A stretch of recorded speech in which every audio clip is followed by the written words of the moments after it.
Itong video pinapakita, ito yung patag na area ng OP. Okay? So kompleto na rin yung kalsada, sementado na rin. Ibang ganda. Ayan, sa matagalibak na nanonood ng aking video. Okay?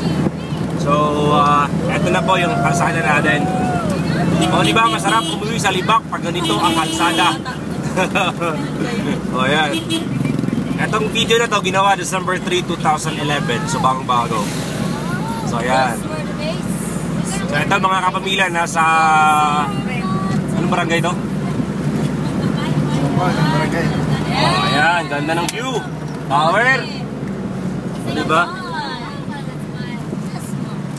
Last year, pagpunta ko dito, hindi pa ito tapos. Ngayon, tapos na. O, ito nga may turista. Ang ganda. Model lang ano yan. Model lang gluta. Ayan.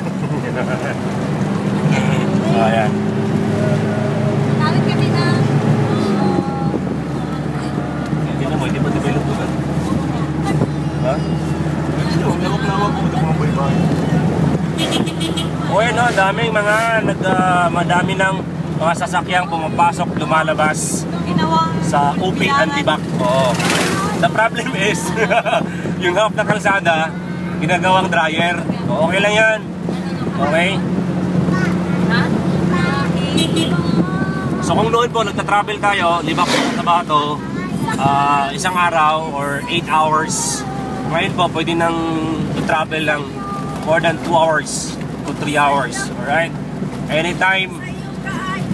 Huwag lang madaling araw.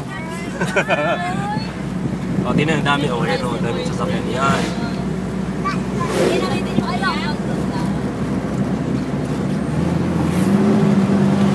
So, napaka-comfortable na mamasyal sa Libak. Ayun o, dryer o. Ayan.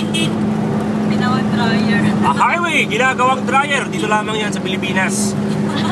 Diba? Yan lang at sinasabing napaka-talented ng Pilipino. Creative. Creative at saka ano ba? Resourceful. Resourceful, lahat-lahat na.